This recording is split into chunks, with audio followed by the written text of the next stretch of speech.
Since 2019 is the end of Pixar's decade of sequels, we should wait a gosh dang minute.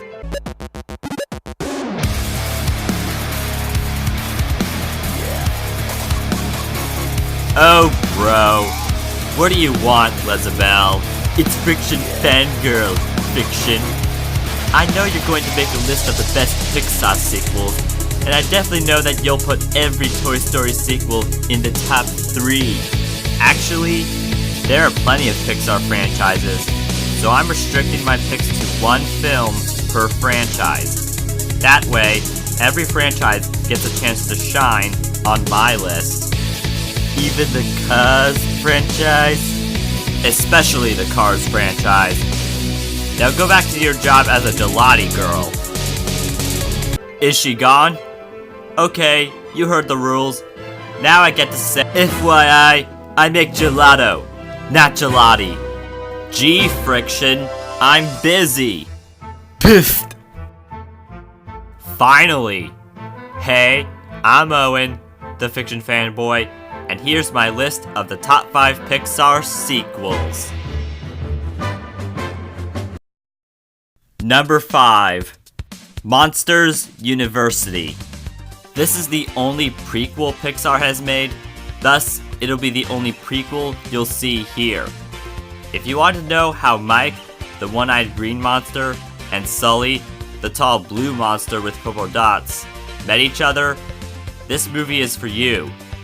Monsters had to go to college before scaring human children in real life, and both protagonists want to prove how scary they can be.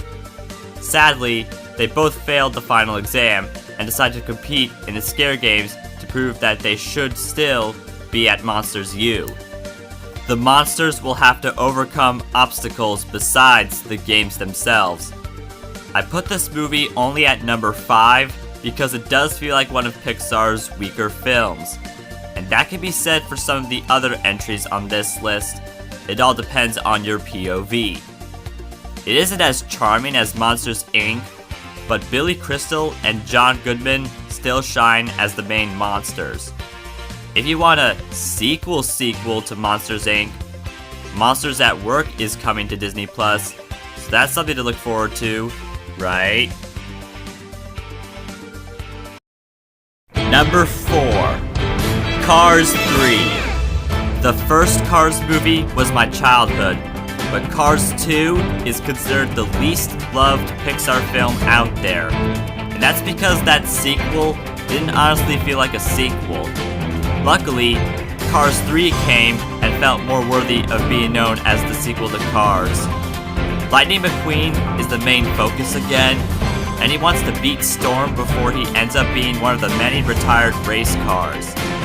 He has to train under and with crews to get faster than before.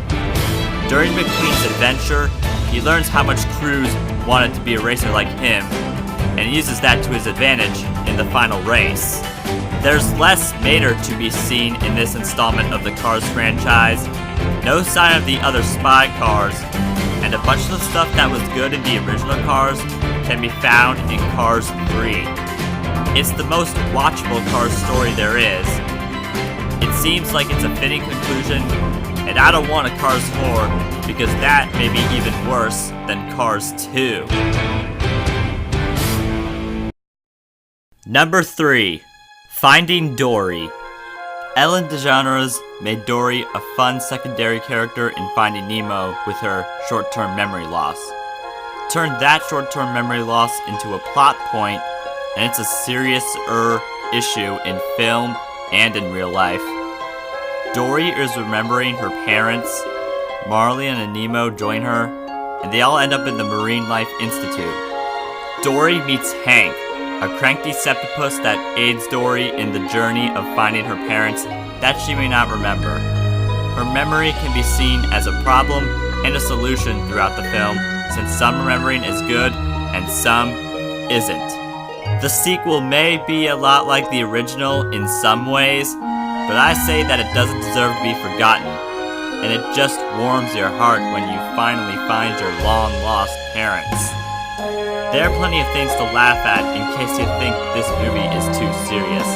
and there are plenty of things that will satisfy you. If Pixar makes more sequels, this is the sequel to look at for those that want to make a sequel on someone else's perspective. Number 2. Incredibles 2. Now this is a sequel many really wanted, and it was worth waiting 14 years for it. There's a chance for superheroes to be legal again, but instead of Mr. Incredible doing illegal superhero work, it's Elastigirl's turn to leave. The Screenslaver is the main antagonist, and I won't spoil who's behind the mask, although it's an astounding twist. But you already know that Screenslaver uses screens to brainwash those watching the hypnotic screens. Bob Parr is stuck watching the kids, and he has to deal with Jack Jack, who has superpowers that are unlike the rest of the family's powers. I was a bit worried about this movie because A, it looked like Elastigirl would be the main focus, and you know what happened with Cars 2 when a different character gets the spotlight, and B, Screenslaver's screens were so powerful that they can cause seizures to the audience. Thankfully, Bob was a super dad, the kids were amazing, Jack Jack was funny, and every other hero who had a role was amazing. It was beyond an acceptable Pixar sequel, and hopefully Pixar doesn't take 14 or more years to make an Incredibles 3. Number 1. Toy Story 3. The third installment in Pixar's strongest franchise has Andy all grown up and looking forward to college. The toys end up at Sunnyside, which is a nice place for toys to get played with forever. Or so you thought.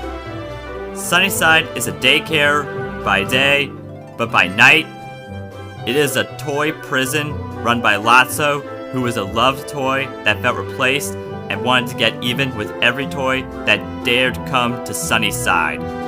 Believe it or not, this is Pixar's darkest film ever, which may be why some of you are going to argue that the second and or fourth Toy Story movies are better sequels, but it has plenty of heartwarming moments and plenty of fun. Ken is probably the funniest character in the movie with all of his outfits, and when he finally decided to confess to Barbie. The biggest moments in the film are when Buzz starts speaking in Spanish, when the toys were about to accept death only to be saved by a giant claw, and when Andy gives his toys to Bonnie and plays with her and the toys before his ultimate farewell to the toys.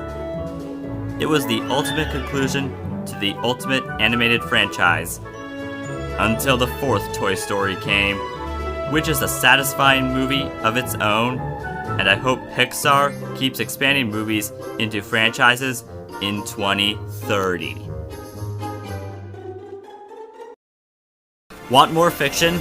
Then please do what my friends say, comment below, and follow me on Instagram for thumbnail previews and teasers for upcoming YouTube videos. Fiction Fanboy has finished this video. Everyone keep fantasizing, and good night-o!